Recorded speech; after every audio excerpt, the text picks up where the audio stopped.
Hello everyone, this is Dr. Webb and welcome to this Calculus 1 video. In this video we're going to be defining what a definite integral is, and we're going to be looking at some of the basic properties of definite integrals. So let's start with where we left off in the last video. So we were talking about Riemann sums, and we were using Riemann sums to calculate to approximate, not actually get the exact value, but just to approximate the area under a curve. So we have our function here, f of x, on the interval a to b. So let's go back over how we made our approximation.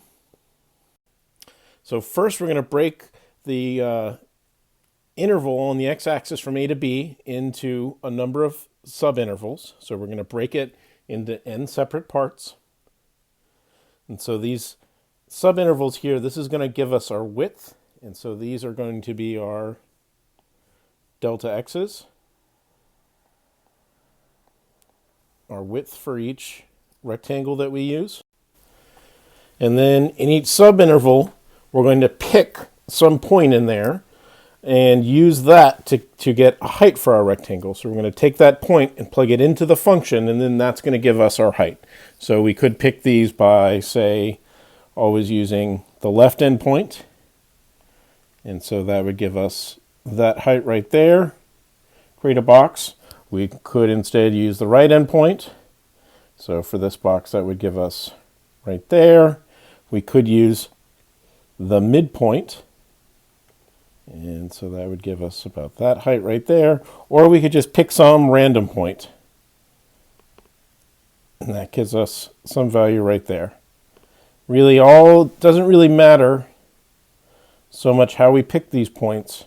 They just have to be coming from the interval, and they have to be values of the function somewhere. And so we get these rectangles to approximate the area over each subinterval. And so then how do we get the total area? Well, our approximation of the total area is just taking these individual areas. And so this represents the area of the first rectangle.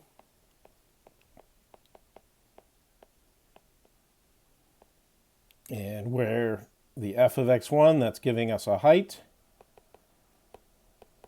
Delta x, that's giving us a width. And then we do this all the way down to the area of the nth rectangle.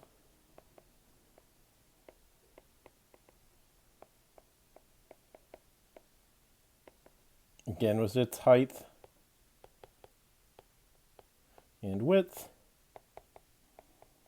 And our shorthand notation for this is often called sigma notation, because again, this is the Greek letter sigma.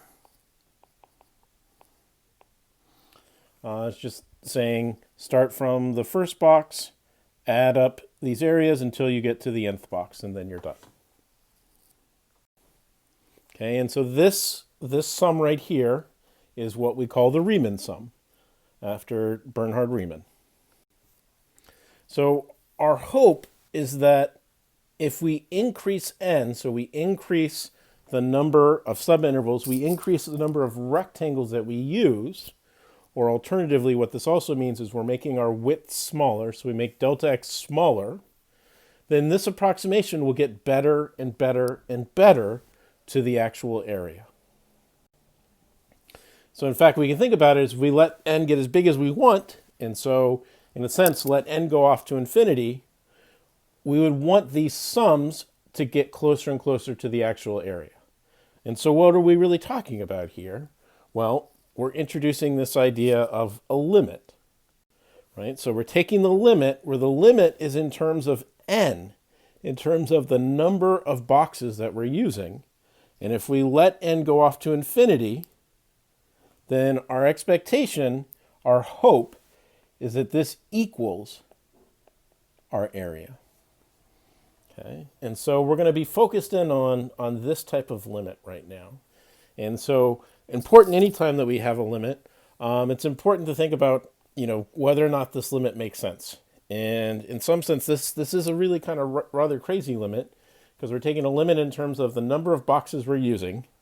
We have these points that we're choosing from the inside, but we're saying we're not really we're saying you can just pick any point in a sense.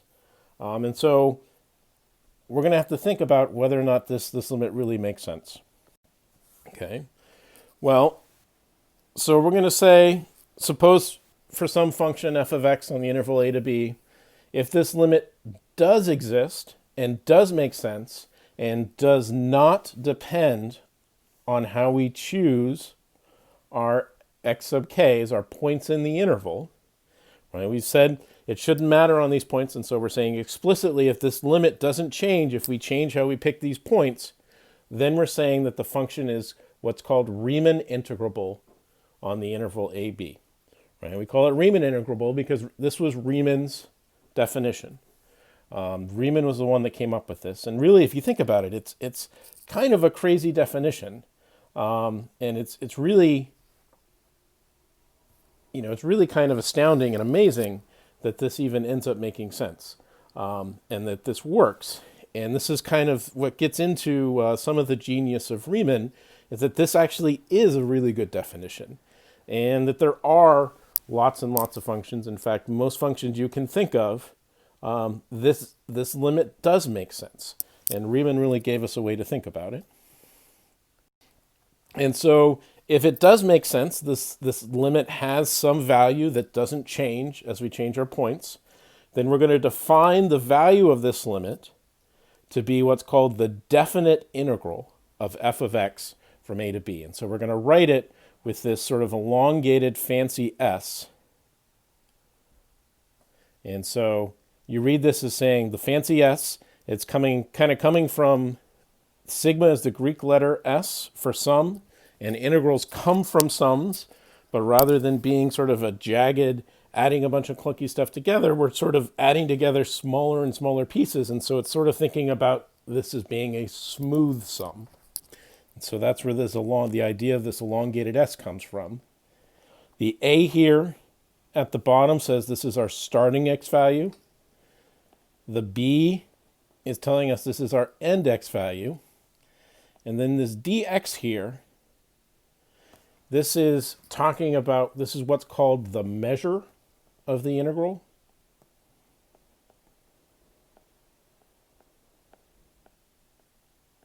If you know music, you can kind of think about this as sort of being similar to the measure in music. It's sort of telling us what gets the beat. And so in this case, we're saying that x gets the beat in this interval, that we're counting in terms of x. And we change it from the delta x because in the limit, really, the limit as n goes to infinity, the delta x is going to 0. And so this is sort of similar to when we did derivatives. If you take the limit of delta y over delta x and let delta x go to 0, this becomes dy over dx. And so that's why this delta x, what's happening in the limit is really we're taking delta x goes to 0, and so that's why we change it into dx, similar to that notion right there. Okay, and so this is what is called the definite integral.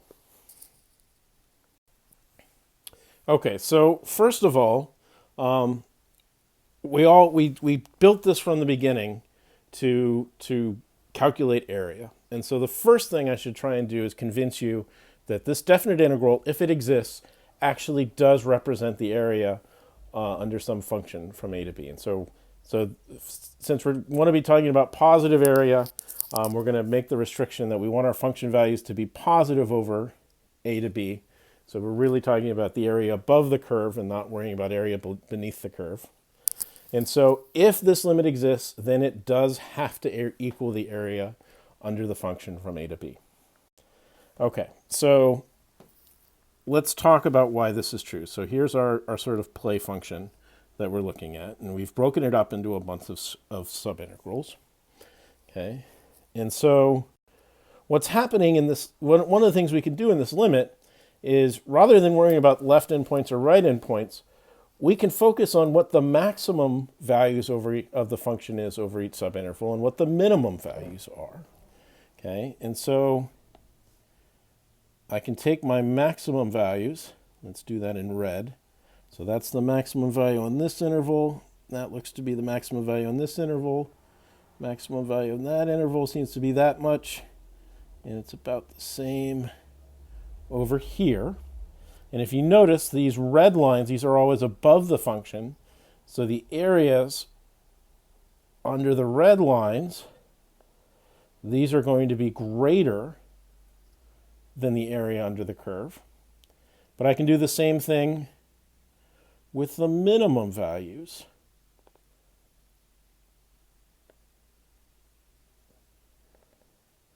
And make another sum using the minimum values. And for the minimum values, the area under the green part is always inside of the yellow, and so it's always going to be smaller than the value of the total area, right? And so we get this nice inequality that the actual area is between using the minimum values, getting the Riemann sum using the minimum values, and getting the Riemann sum using the maximum values. So here's our inequality. So we have the actual area, it's stuck in between using the maximum values and using the minimum values. But if the definite integral exists, that means that the limit exists. Since we're getting these maximum and minimum values, these are coming from function values over each subinterval. By the definition, it says it doesn't matter how we pick our values, our f values, so long as they're coming from function values on the subintervals, and the max and the min are function values in these subintervals. And so when we take the limit, these are going to go to the same place to this definite integral, right? And so this is the power of saying that it doesn't matter how you're choosing them. And so one of the things it means is that if you start off always choosing your maximums and your minimums, eventually the limit is going to take them to the same place. Okay. And so now we have on the outside, both of these sums are going to the same place.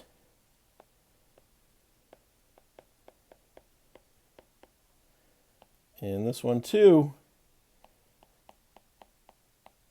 The actual area is stuck in between the whole time. And so this is the squeeze theorem, except in this case, really the squeeze theorem, in the middle we have a constant, and we have the two outsides are changing and going towards what has to be that same thing in the middle.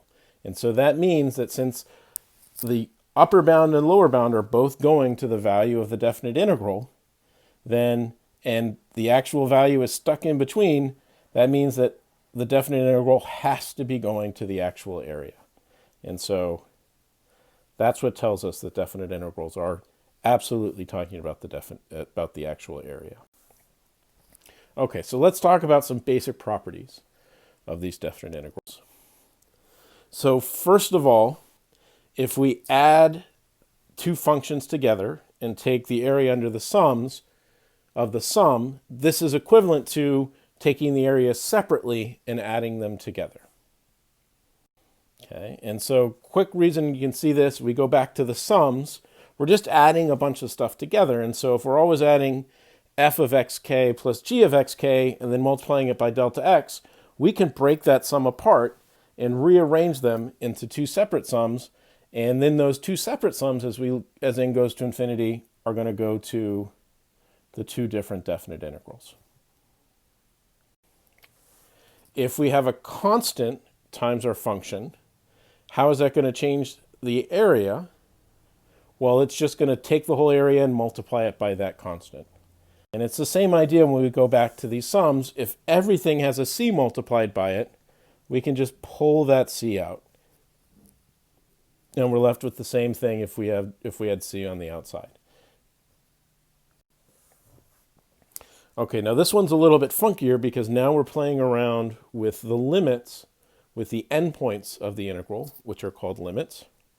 Okay, and so what's going on here, if you notice, if we take the integral from a to c, and then add on to that the integral from c to b, so it's noticed that this c matches that c, well then we can just drop the c and just take the integral from a to b. Okay, and so here's the picture of what's going on here. Think about c being between a and b. So what the left-hand side is saying is this first integral is talking about this area in blue. This second integral is talking about this part in green. And if you add the blue part plus the green part together, you get the yellow part. That's all that it's saying. Okay. So one of the things about this definition for a definite integral is it never says in it that the function has to be positive. And so when we talk about this analogy of definite integrals telling us about area, there's at times that we're really talking about negative area. Okay, and so what do I mean by this? Well, for one, whenever the function is negative, then the definite integral over that part is going to give us a negative value. This is because in the sums, you're adding a bunch of negative things together, and so you're going to end up with something negative. So this is what gives us, we can think of as negative area. Right? So if we look at this function right here, and we're taking the definite integral from a to b, well, we see some parts where this is above the x-axis. And so in the Riemann sums, these are going to contribute positively to the value. But then there's also this part where everything's below the x-axis. And so this red area here is going to give us negative area because it's giving us negative values, negative sums, negative parts in the sum, and so which is going to cancel off some of the positive values. So the blue here is positive area. The red part, which is underneath the x-axis, is going to give us negative area. Lastly, if we flip the bounds of integration, if we flip the a and b, well, rather than talking about having negative height, this is really talking about making delta x negative.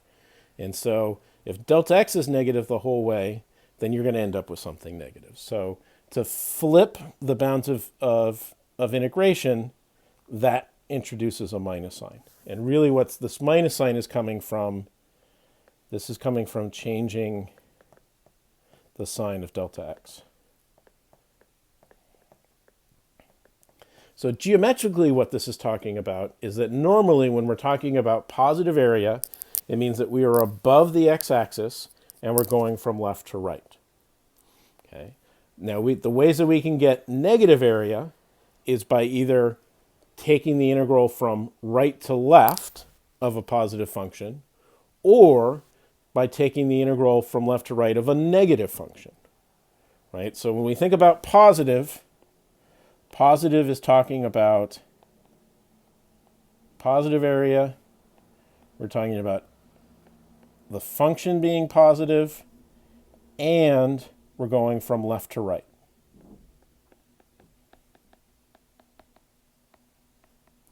We have negative area if the function is negative, or, not and, or we're taking the bounds from right to left. Okay. Okay, the last thing I want to show to you, and this is important because this really captures most functions that we ever really want to think about, and it's that if we have a continuous function on the interval a to b, then it's going to be Riemann integrable. Then it's going to meet this crazy definition that we talked about at the beginning. And when we do these Riemann sums, we are going to be approaching eventually the actual area. So the main idea of this is that if f of x is continuous, well, what does continuous mean? It means that as x values get closer and closer together, the y values get closer and closer together too. So what that means is that as delta x gets closer and closer to 0, so this is talking about the x values getting closer, then between the max and the min values, the same as we saw before, these are going to be getting closer together. And so these are talking about the y values. Right? So this is why continuity is important. If the x values get closer together, then the y values are going to get closer together too. And so for any choice that we pick for on our subintervals, the value of the function, it's going to be less than or equal to the maximum and greater than or equal to the minimum. Hopefully that doesn't take much justifying. It's not going to be bigger than the biggest, and it's not going to be smaller than the smallest. Okay. And so when we do the Riemann sums, we can fit whatever sum we're doing in between these two. But then, since little mk and big mk are getting closer and closer together, we can use the squeeze theorem again. And so since the outsides are going to go to the same value, then anything we stick in the middle. And so this bit in the middle represents any way that we choose them is going to be stuck between the smallest and the largest. And so all of them get squeezed together to the same thing. And that's what gives us that this limit exists. Okay, so in this video, what have we seen? Well, we've gone through this crazy definition for a definite integral, and we've shown that it equals the area under the function from a to b, if this limit exists. Right? And so remember this limit, this is coming from the limit of the Riemann sums. Then, at the end, we were able to show that this limit does exist if we're starting off with a continuous function. Okay, and so this is fantastic because most of the functions that we care about are continuous functions. And so if we're starting off with a continuous function, now we know that it meets this crazy definition, and so this is going to allow us to get the area. What we haven't done so far, and what we'll talk about next in the next video, is how to actually evaluate these definite integrals, how we actually get the area out of them. And so that's what we will be talking about next. See you again soon.